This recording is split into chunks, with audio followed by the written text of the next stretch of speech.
اعوذ باللہ السمیع العلیم من الشیطان الرجیم بسم اللہ الرحمن الرحیم یا ایہا الذین آمنوا اتقوا اللہ حق تقاتہ ولا تموتن الا وانتم مسلمون یا ایہا الناس اتقوا ربکم الذی خلقکم من نفس واحدہ وخلق منها زوجها وبث منهما رجالا كثيرا ونساء واتقوا الله الذي تساءلون به والأرحام إن الله كان عليكم رقيبا يا أيها الذين آمنوا اتقوا الله وقولوا قولا سديدا يصلح لكم أعمالكم ويغفر لكم ذنوبكم ومن يطع الله ورسوله فقد فاز فوزا عظيما وقال وما أنزلنا على عبدنا يوم الفرقان يوم التقى الجمعان والله على كل شيء قدير۔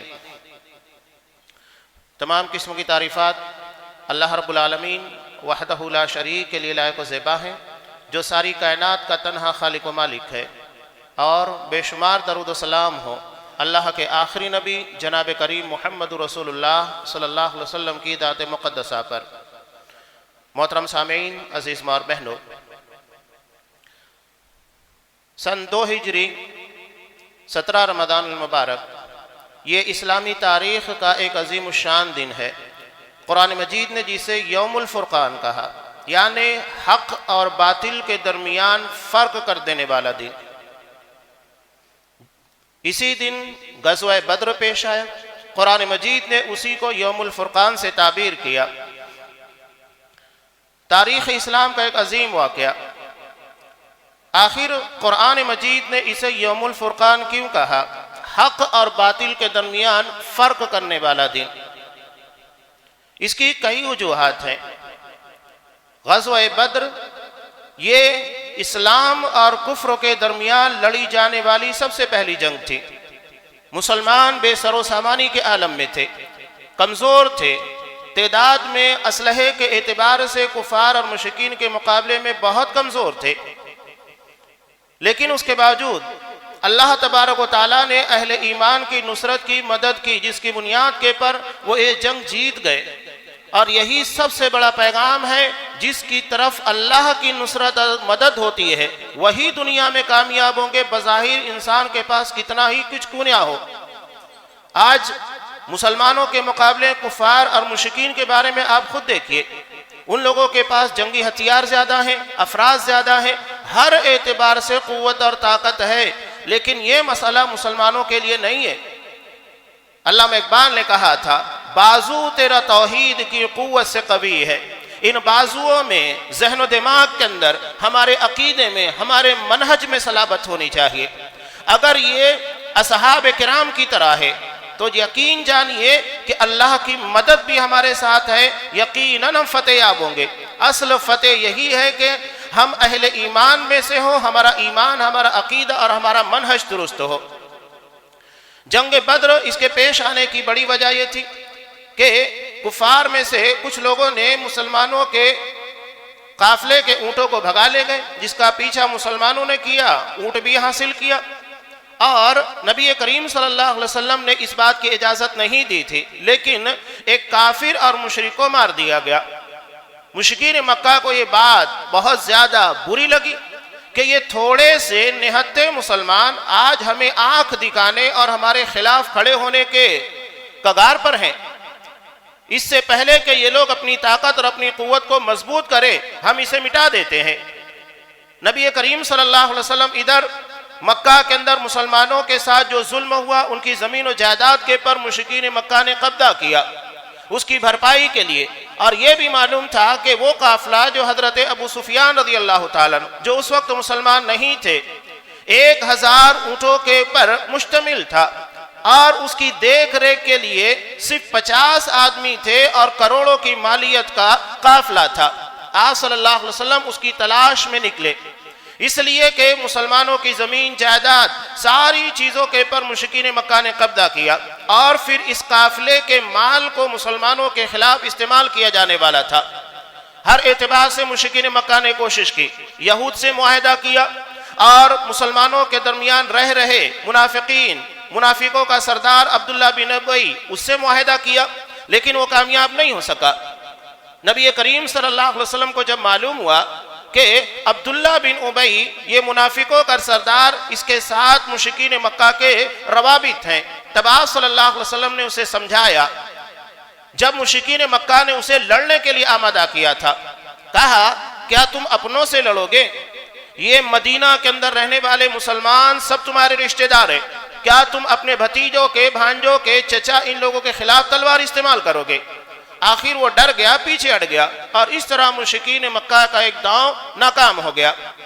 اب جب آپ صلی اللہ علیہ وسلم اہل ایمان کو لے کر، جس میں 60 مہاجرین تھے اور 253 یہ انصاری صحابی تھے، مدینہ کے رہنے والے، قافلے کی تلاش میں نکلے، لیکن حضرت ابو سفیان رضی اللہ تعالیٰ عنہ جو بہت ذہین تھے، چوکنا تھے، انہوں نے جب احساس ہوا کہ ہمارے قافلے کے پر حملہ ہو سکتا ہے، فوری طور کے پر جاسوسی کے اقدامات اور اطراف کا جائزہ لینا شروع کر دیا، اور ایک تیز رفتار قاصد مکہ کی طرف بھیجا کہ قافلہ خطرے میں ہے، اس کی حفاظت کے لیے آدمیوں کو بھیجا جائے۔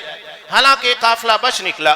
آپ صلی اللہ علیہ وسلم جب تک وہاں پہنچتے، حضرت ابو سفیان رضی اللہ تعالیٰ عنہ جو اس وقت مسلمان نہیں تھے، قافلے کو دوسرے راستے سے بچا کر آسانی کے ساتھ لے گئے اور مکہ پیغام بھیج دیا کہ ہمیں لڑنے کی کوئی ضرورت نہیں ہے، قافلہ حفاظت کے ساتھ مکہ کے راستے پر لگ چکا ہے۔ لیکن ابو جہل جو بڑی نخوت کے عالم میں، تکبر کے عالم میں مکہ سے نکلا تھا، کہا کہ یہ ہمارا مقابلہ کریں گے اور یہ ہمارے خلاف طاقت بن کر ابھر رہے ہیں، ہم انہیں مٹا دیں گے، ختم کر دیں گے۔ لیکن اس پیغام کے ملنے کے باوجود وہ باز نہیں آیا، حالانکہ 300 افراد اس لشکر سے نکل چکے تھے۔ اس کے بعد بھی یہ کہتا ہے کہ نہیں، ہم بدر کے مقام پر جائیں گے اور وہاں جانے کے بعد جشن منائیں گے تاکہ پورے عرب میں ہماری دھاک بیٹھ جائے کہ کوئی ہمارا مقابلہ نہیں کر سکتا۔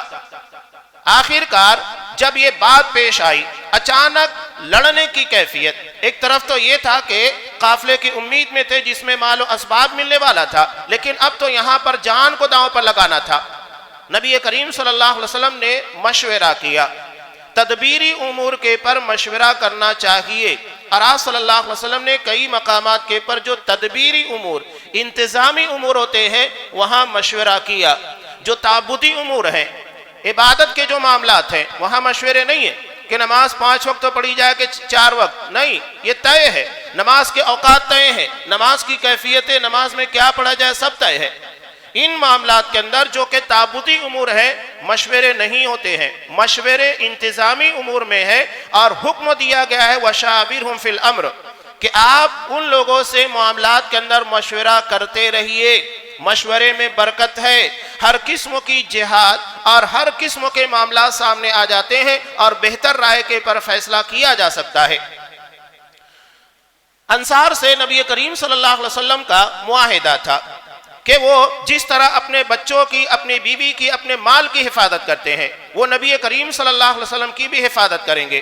لیکن یہ معاہدہ صرف مدینہ کی حد تک تھا، مدینہ کے باہر نہیں، اور بدر یہ مدینہ سے 130 کلومیٹر کے فاصلے کے پر واقع ایک مقام ہے۔ یہاں پانی کے کچھ کنویں ہیں جس کی بنیاد کے پر ملک شام جانے والے قافلے عمومی طور کے پر وہیں رکا کرتے تھے، اور یہاں بازار بھی لگتا ہے، اور آج بھی وہ پرانا بازار اپنی اسی کیفیت میں مٹی کا بنا ہوا موجود ہے مقام بدر کے پر۔ نبی کریم صلی اللہ علیہ وسلم جب نکلے اور اس طرح کے معاملات پیش آئے، آپ نے مشورہ کیا۔ حضرت ابو بکر صدیق رضی اللہ تعالیٰ عنہ کھڑے ہوئے بہترین بات کہی، حضرت عمر فاروق کھڑے ہوئے، آپ صلی اللہ علیہ وسلم کہہ رہے تھے لوگوں مجھے مشورہ دو، یہاں تک کہ حضرت سعد رضی اللہ تعالیٰ عنہ سمجھ گئے کہ اشارہ انصار کی طرف ہے، مہاجرین نہیں۔ تب وہ کھڑے ہوئے اور کہا کہ اللہ کے رسول، ہم وہ نہیں ہیں جیسا کہ حضرت موسیٰ علیہ السلام کو ان کی قوم نے کہا تھا، اذهب انت وربک فقاتلا انا ہاہنا قاعدون، جاؤ تم اور تمہارا رب لڑو، ہم یہاں بیٹھے فتح کا انتظار کریں گے۔ نہیں، آپ ہمیں برق گما تک لے کر جائیے، ہم وہاں تک آپ کے ساتھ لڑنے کے لیے تیار ہیں۔ آپ صلی اللہ علیہ وسلم نے جب مسلمانوں کی طرف سے یہ حوصلہ کن باتیں سنی، تب آپ صلی اللہ علیہ وسلم نے کہا کہ دیکھو، دشمن اپنی طاقت، اپنی قوت کے پر بھروسہ کر کے آیا ہے، اور ہم لوگ اللہ تبارک و تعالیٰ کے پر بھروسہ کر کے آئے ہیں۔ نبی کریم صلی اللہ علیہ وسلم نے اصحاب کرام کو لے کر آگے بڑھے۔ ایک جہت سے مسلمانوں کا قافلہ آ رہا تھا اور دوسری جہت سے مشرکین مکہ کا، اور اسی جگہ جہاں پر آج مسجد عریش بنائی گئی ہے، عریش چھپر کو کہا جاتا ہے، نبی کریم صلی اللہ علیہ وسلم کے لیے وہاں چھپر لگایا گیا تھا، اور آج اسی مقام کے پر مسجد عریش بنا دی گئی ہے۔ یہ میدان بدر کے سامنے ایک اوپری حصہ ہے جہاں سے آپ صلی اللہ علیہ وسلم مشاہدہ کر رہے تھے۔ مشرکین مکہ پہلے پہنچ گئے، حالانکہ اس سے پہلے آپ صلی اللہ علیہ وسلم نے کچھ ایسی چیزیں کی جو آپ صلی اللہ علیہ وسلم کی قائدانہ صلاحیت کی واضح دلیل ہے۔ آپ صلی اللہ علیہ وسلم کو آپ جس مقام جس میدان میں دیکھیں گے آپ باصلاحیت پائیں گے۔ آپ صلی اللہ علیہ وسلم نے سب سے پہلے جاسوسی کے اقدامات کیے، مشرکین کی تعداد معلوم کرنی چاہی، ان کی کیفیت کو معلوم کرنا چاہا۔ اس کے لیے حضرت ابوبکر صدیق رضی اللہ تعالیٰ عنہ کو ساتھ میں لیا اور ایک بوڑھے شخص کے پاس گئے، اور وہاں جانے کے بعد آپ کی ذہانت دیکھیے۔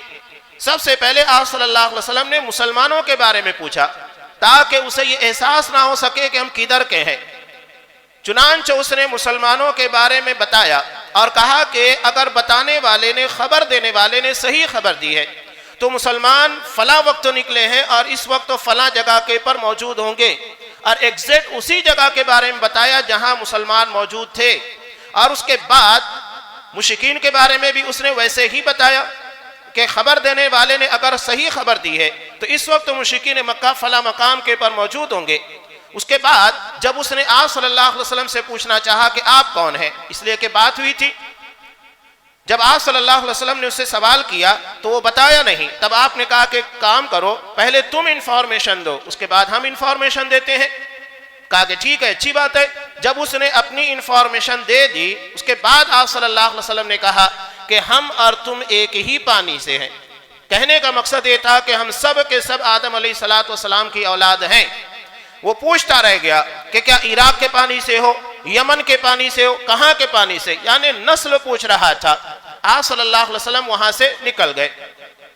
کچھ اصحاب کرام کو آپ صلی اللہ علیہ وسلم نے مشرکین کی خبر گیری کے لیے رکھا، اس میں حضرت علی، حضرت طلحہ وغیرہ۔ جب ایک مقام کے پر گئے تو وہاں مشرکین مکہ کے سب کے جو پانی پلانے کے لیے غلام تھے وہ ملے، انہیں پکڑ کر لے کر آ گئے۔ حضرت علی رضی اللہ تعالیٰ عنہ ان لوگوں نے سمجھا کہ شاید یہ لوگ قافلے کے آدمی ہیں، پکڑ کر لے کر آ گئے۔ آپ صلی اللہ علیہ وسلم نماز پڑھ رہے تھے، نفل نماز ادا کر رہے تھے۔ اصحاب کرام انہیں لائے، سختی کرنے لگے۔ وہ بار بار کہہ رہے ہیں کہ دیکھو ہم لوگ پانی پلانے والے لوگ ہیں، اور صحابہ ان کے پاس سختی کر کے پوچھ رہے تھے نہیں تم قافلے کے آدمی ہو، جو بچ نکلا تھا۔ آخر کار انہوں نے مجبور ہو کر کہا، جب بہت ان لوگوں کے پر سختی کی گئی تو کہا کہ نہیں ہم قافلے کے آدمی ہیں۔ تب تک آپ صلی اللہ علیہ وسلم نماز پڑھ کر فارغ ہو گئے اور کہا کہ جب وہ سچ بول رہے تھے تم زیادتی کر رہے تھے، اور جب ان لوگوں نے جھوٹ بولا تو تم نے مان لیا۔ یہ لوگ دراصل قافلے کے نہیں بلکہ یہ مشرکین مکہ کے لشکر کے آدمی ہیں، یہ سقے ہیں، پانی پلانے والے۔ اس کے بعد آپ صلی اللہ علیہ وسلم کی ذہانت دیکھیے۔ راز لوگوں کو نہیں بتایا جاتا ہے۔ انسان اگر کوئی راز کی بات ہوتی ہے اس کے ذہن کے اس حصے کے اندر ہوتی ہے جہاں وہ محفوظ کرتا ہے، اور اگر اس تعلق سے کوئی بھی لفظ یا کوئی جملہ استعمال کیا گیا انسان فوراً چوکنا ہو جاتا ہے اور وہ بات نہیں بتاتا ہے، اس فائل کو نہیں کھولتا ہے۔ چنانچہ انہیں منع کیا گیا تھا کہ ہماری تعداد کے بارے میں کسی کو معلوم نہیں ہونا چاہیے۔ آپ صلی اللہ علیہ وسلم نے جب ان سے سوال کیا بتاؤ مشرکین مکہ کی تعداد کتنی ہے، وہ جواب ہی نہیں دے رہے تھے۔ اب آپ صلی اللہ علیہ وسلم کی ذہانت دیکھیے، فوری طور کے پر ایسا سوال کیا جس سے انہیں یہ لگا کہ آپ ہماری تعداد نہیں معلوم کرنا چاہتے۔ کہا کہ یہ بتاؤ روزانہ کتنے اونٹ ذبح کیے جاتے ہیں، نہر کیے جاتے ہیں۔ اب انہوں نے کہا کہ تعداد اور اونٹ کا کیا لینا دینا، بتا دیا کہ کبھی 9 کبھی 10۔ آپ صلی اللہ علیہ وسلم نے کہا کہ ان کی تعداد 900 سے 1000 کے درمیان ہے۔ آپ صلی اللہ علیہ وسلم نے بڑی آسانی کے ساتھ ان کی تعداد معلوم کی۔ اب ہوا یوں کہ مشرکین مکہ پہلے پہنچے اور پہاڑی علاقے سے آئے، دونوں طرف پورا پہاڑی علاقہ ہے اور بیچ میں میدان بدر واقع ہے، اور آج بھی اسی کنڈیشن اسی شکل کے اندر موجود ہے۔ جب وہاں پر پہنچے تو مشرکین مکہ جو زمین انتہائی بہتر تھی، یعنی جہاں پر قدم جمتے تھے، جہاں لڑنا آسان تھا، اس حصے کے پر قبضہ کر لیا اور مسلمان جس جگہ کے پر ٹھہرے ہوئے تھے یہ زمین دراصل ریتیلی تھی اور اس کی بنیاد کے پر وہاں کھڑے رہنا آسان کام نہیں تھا، اس لیے کہ وہاں دھول مٹی تھی، ریت زیادہ تھی، جس کی بنیاد کے پر وہاں اگر لڑائی ہوتی تو مسلمانوں کے لیے مسئلہ زیادہ پیچیدہ تھا۔ اب اللہ کا کرنا کیا ہوا؟ اللہ نے رات میں بارش نازل کی اور اس بارش کی بنیاد کے پر مسلمانوں کی طرف سے جتنا دھول مٹی پانی تھا سب کے سب کیچڑ کی شکل میں مشرکین مکہ کی طرف چلا گیا اور مسلمانوں کی طرف کی زمین انتہائی سخت ہو گئی جس کے پر پیر جمانا آسان ہو گیا۔ اب آپ صلی اللہ علیہ وسلم نے پانی بارش نازل بھی جگہ جگہ کے پر تالاب بنا کر پانی کا ذخیرہ کر لیا۔ جب آپ صلی اللہ علیہ وسلم نے پانی کو جمع کیا تو حضرت حباب بن منذر رضی اللہ تعالیٰ یہ بہترین جنگی ماہر تھے، جنگجو تھے، انہوں نے کہا کہ اللہ کے رسول آپ اس تالاب کے پر جو ٹھہرے ہیں تو کیا یہ اللہ کا حکم ہے یا تو آپ اپنے ذاتی مشورے کی بنیاد کے پر ذاتی رائے کی بنیاد پر یہاں رکے؟ کہا کہ نہیں، یہ میرا ذاتی مشورہ ہے۔ تو انہوں نے کہا کہ اللہ کے رسول میرا مشورہ یہ ہے کہ پیچھے کے جتنے تالاب ہیں سارے تالاب کو پاٹ دیا جائے اور آخری تالاب اس مقام کے پر ہم ٹھہریں گے اور اس تالاب کو محفوظ رکھیں گے تاکہ جنگ کے وقت مسلمانوں کے لیے پانی موجود رہے گا، مشرکین مکہ کو پانی نہیں ملے گا۔ آپ صلی اللہ علیہ وسلم نے ان کے اس مشورے کو پسند کیا اور اس کے بعد آخری حصے کے پر آپ صلی اللہ علیہ وسلم نے پڑاؤ ڈالا۔ اب آپ صلی اللہ علیہ وسلم کی تدبیر دیکھیے، ایک بہترین کمانڈر کی حیثیت سے اصحاب کرام کو تربیت دیتے ہوئے کہا کہ دیکھو جب تک دشمن تمہاری تیروں کی رینج میں زد میں نہیں آ جاتا تب تک اپنے تیر ضائع مت کرنا، چلانا نہیں۔ جب وہ تمہارے بالکل قریب آ جائیں، تمہاری تیر کی رینج میں آ جائے، اس کے بعد تمہیں تیر چلانا ہوگا۔ آپ صلی اللہ علیہ وسلم نے جب مکمل طریقے سے تیاری کر لی جو ظاہری طور کے پر تدبیر ہونی چاہیے، حالانکہ مسلمان بڑی بے سر و سامانی کے عالم میں تھے، تلواریں صحیح سے موجود نہیں تھی، مسلمانوں کے پاس صرف 2 گھوڑے 80 اونٹ تھے، یہ اس کے پہلے اس طریقے کی کسی لڑائی کا تجربہ نہیں رکھتے تھے، ایکسپیرینس نہیں تھا، صرف یقین تھا تو اللہ تبارک و تعالیٰ کی ذات کے پر یقین، اعتماد اور توکل تھا اور اسی کی بنیاد کے پر یہاں تک آئے ہوئے تھے اور اللہ نے اسی چیز کی وہاں پر لاج رکھی تھی۔ آپ صلی اللہ علیہ وسلم نے اپنی جب تمام کوششیں کر لی، تمام تدابیر کو اختیار کر لیا، اس کے بعد اب اللہ کی جناب میں جہاں آپ کے لیے عریش چھپر لگایا گیا تھا تاکہ وہاں سے آپ صلی اللہ علیہ وسلم مسلمانوں کے حالات اور جنگ کے حالات اچھے طریقے سے دیکھ سکے، وہاں پر آئے، انتہائی گریہ وزاری کے ساتھ اللہ سے دعا مانگی اور یہ دعا بتاتی ہے کہ اسلام صرف جنگ بدر کے موقع پر داؤں پر لگا تھا، کوئی اور موقع پر داؤں پر نہیں لگا تھا۔ لوگ کہتے ہیں کہ کربلا کے موقع پر اسلام داؤں پر لگا تھا، نہیں، تاریخ اسلام میں واحد جنگ ہے، واحد موقع ہے جب اسلام داؤں کے پر لگا تھا، ورنہ اسلام کبھی داؤں کے پر نہیں لگا ہے۔ کیوں داؤں پر لگا تھا؟ یہ پہلا واقعہ تھا اور اگر اس میں مسلمانوں کو فتح نہیں ملتی تو اس کے بعد مسلمانوں کا کوئی نام لینے والا، اسلام کی طرف نظر اٹھا کر دیکھنے والا، اسے قبول کرنے والا کوئی نہیں ہوتا۔ اطراف کے قبائل منتظر تھے کہ دیکھتے ہیں کہ اس جنگ کے اندر میدان کس کے ہاتھ لگتا ہے، اور مشرکین مکہ کو اگر فتح مل جاتی تو مشرکین مکہ کی بات چھوڑیے، اطراف کے جو قبیلے تھے اور مدینہ کے اندر مسلمانوں کی صفوں کے اندر منافقین، ان لوگوں کو حوصلہ ملتا اور بڑی آسانی کے ساتھ مسلمانوں کو مٹا دیتے، ان کے پر حملے کرتے، جان و مال محفوظ نہیں ہوتی۔ یہی بات دیکھتے ہوئے آپ صلی اللہ علیہ وسلم نے اللہ سے دعا مانگتے ہوئے کہا تھا کہ اللہم ان تہلک ہذہ العصاب لم تعبد بعد، پروردگار یہ جمع پوجی جو میں نے آج تیرے سامنے لا کر رکھی ہے، اگر تو چاہتا ہے کہ روئے زمین کے پر تیری عبادت کی جائے تو پھر اس جماعت کو زندہ رکھ، اسے فتح عطا کر۔ اگر یہ جماعت تباہ ہو جاتی ہے، یہاں شکست کھا جاتی ہے، تو آج کے بعد روئے زمین کے پر تیری عبادت کرنے والا کوئی نہیں ہوگا۔ آپ کی یہ دعا بتاتی ہے کہ اسلام جنگ بدر کے موقع کے پر داؤں پر لگا تھا، اور یہ جنگ کو اتنی اہمیت کیوں حاصل ہے؟ یہ جنگ غیروں سے نہیں، اپنوں سے لڑی جا رہی تھی، اس لیے کہ جب مبارزت ہوئی، پہلے طریقہ کار جنگ کا یہ نہیں تھا کہ ڈائریکٹ حملہ کر دیا جائے، بلکہ 2-2 3-3 آدمی آتے، ان لوگوں کے درمیان مقابلہ ہوتا، دھیرے دھیرے پھر جا کر کہیں ساری کی ساری جماعت ایک دوسرے کے مقابل آ کر کھڑی ہوتی، مبارزت ہوتی تھی، چیلنج کیے جاتے تھے۔ چیلنج میں مشرکین مکہ کی طرف سے 3 لوگ آئے، تینوں سردار، عتبہ، اس کا بھائی شیبہ اور عتبہ کا بیٹا ولید، ایک ہی خانوادے کے 3 لوگ تھے، 2 بھائی تھے، ایک بیٹا تھا۔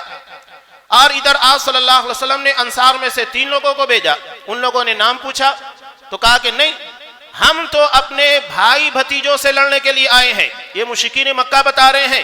اور اس جنگ سے پہلے قرآن مجید خود کہتا ہے کہ ابو جہل نے اللہ سے دعا مانگی تھی، قرآن مجید نے اسی کا تذکرہ کیا، ان تستفتحوا فقد جاءکم الفتح، کہ تم لوگوں نے فیصلے کا مطالبہ کیا تھا کہ اللہ ہمارے اور مسلمانوں کے درمیان فیصلہ کر دے، تو آج اسی فیصلے کا دن آ چکا ہے۔ ابو جہل نے اللہ سے دعا مانگی تھی کہ اللہ ان 2 گروہوں میں جو تیرا ناپسندیدہ ہے اور تیرا نافرمان بندہ ہے، تو اسے آج شکست دے دے، اور اللہ نے اس کی دعا قبول کر لی۔ وہی نافرمان تھا، وہی رشتوں کو توڑنے والا، وہی اللہ تبارک و تعالیٰ کے دین کا باغی تھا، اللہ نے اس کو فنا کر دیا۔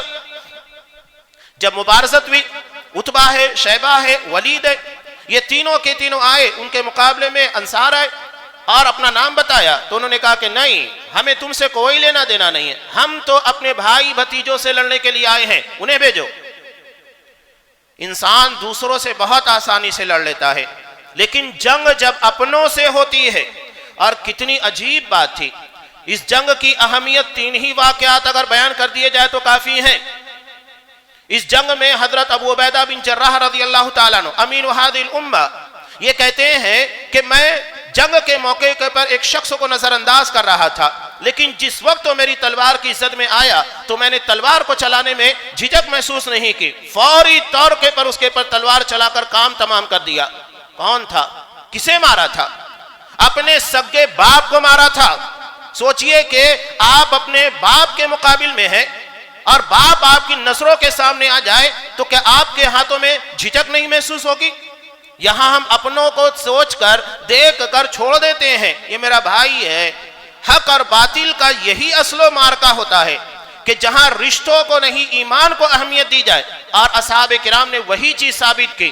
یہ اعزاز اور یہ رتبہ جو اصحاب کرام خاص طور سے غزوہ بدر میں شرکائے بدر کو ملا، کسی اور کو نہیں ملا، یہ رتبہ بلند ملا جس کو مل گیا ہر مدعی کے واسطے دار و رسن کہا۔ اللہ نے یہ مقام انہیں یوں ہی نہیں عطا کیا۔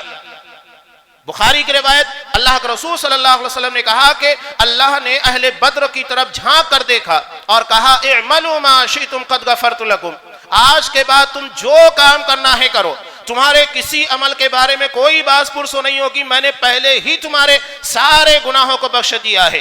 یہ اعزاز اصحاب بدر کو ملا، سب سے بڑا اعزاز ملا، اللہ نے مغفرت کا پروانہ انہیں عطا کر دیا۔ یہ ابو عبیدہ بن جراح رضی اللہ تعالیٰ عنہ تھے۔ حضرت عمر بن خطاب رضی اللہ تعالیٰ عنہ اپنے سگے ماموں کو جنگ بدر کے اندر مارا تھا۔ حضرت ابو بکر صدیق رضی اللہ تعالیٰ عنہ، بعد میں ان کا بیٹا ابو عبد الرحمن جو بعد میں مسلمان ہوا، اس وقت مشرک تھا، وہ بعد میں کہتا ہے کہ ابا جان آپ میری تلوار کی زد میں کئی مرتبہ آئے، لیکن میں نے آپ کو اس لیے چھوڑ دیا کہ آپ میرے باپ ہیں، میں نے آپ کو چھوڑ دیا۔ حضرت ابو بکر صدیق رضی اللہ تعالیٰ عنہ نے جو جملہ کہا تھا، ہر مومن کو جملہ یاد رکھنا چاہیے جس سے یوم الفرقان کی اہمیت پتہ چلتی ہے، حق اور باطل کے درمیان فرق کر دینے والا دن۔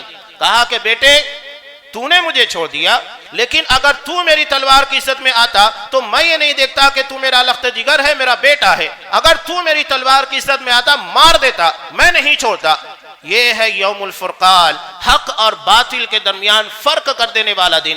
اپنوں سے لڑی جانے والی جنگ تھی، مبارزت ہوئی، 3 لوگ نکلے، عتبہ ہے، شیبہ ہے، ولید ہے۔ جب انصار کے 3 لوگوں کو ریجیکٹ کر دیا گیا، تب آپ صلی اللہ علیہ وسلم نے کہا کہ حمزہ اٹھو، علی اٹھو، عبیدہ بن حارث اٹھو، جا کر مقابلہ کرو۔ چنانچہ حضرت حمزہ رضی اللہ تعالیٰ عنہ ایک ہی مرحلے کے اندر اپنے مقابل عتبہ کو ختم کر دیا۔ سردار وہ حیران ہو گئے، پہلے ہی مرحلے کے اندر معاملہ فنش۔ اس کے بعد حضرت علی رضی اللہ تعالیٰ عنہ، یہ ولید بن عتبہ اس کے مقابلے میں تھے، اس کا کام تمام کر دیا۔ اب عبیدہ بن حارث اور شیبہ کے درمیان کچھ لے دے ہوئی تھی، اس نے کچھ زخم پہنچا، اس نے کچھ زخم پہنچا۔ حضرت علی اور حضرت حمزہ رضی اللہ تعالیٰ عنہ جب اپنے دشمنوں سے مقابل سے فارغ ہوئے، فوری طور کے پر شیبہ کے پر حملہ کیا، اس کا کام تمام کیا، اور حضرت عبیدہ بن حارث رضی اللہ تعالیٰ عنہ جن کے پیر میں زخم آ گیا تھا انہیں اٹھایا اور لشکر میں آ کر شامل ہو گئے۔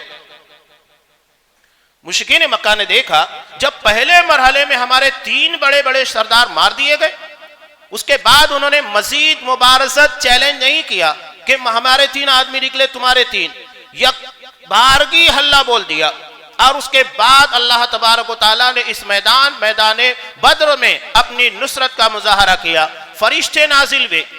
صحابہ کرام کہتے ہیں ہمیں آواز آ رہی تھی کہ ہیزوم آگے بڑھ، اور ہمیں سمجھ میں نہیں آتا تھا کہ پیچھے کون ہے۔ آپ صلی اللہ علیہ وسلم نے کہا کہ جبرائیل ہے جو سفید گھوڑے کے اندر تمہارے درمیان نازل ہو رہے ہیں، اللہ نے مسلمانوں کی مدد کے لیے ان کے حوصلوں کو بلند کرنے کے لیے۔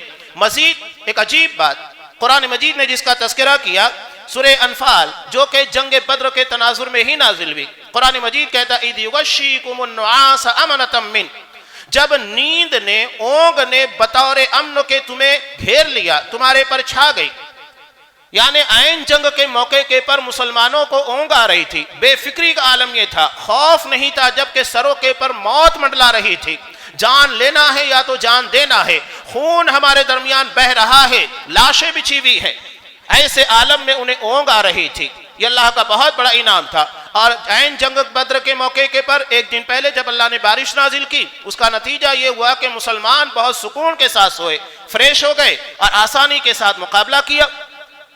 جب یہ جنگ لڑی جا رہی تھی، اس کا خاص سرگنا ابو جہل تھا۔ انصار کے 2 بچے جو 14 اور 15 سال کی عمر کے تھے، معاذ اور معوذ رضی اللہ تعالیٰ عنہ، یہ حضرت عبد الرحمن ابن عوف سے کہتے ہیں کہ بتاؤ ابو جہل کون ہے؟ ہمیں پتا چلا ہے کہ وہ نبی کو گالیاں دیتا تھا، بہت تکلیفیں پہنچائی۔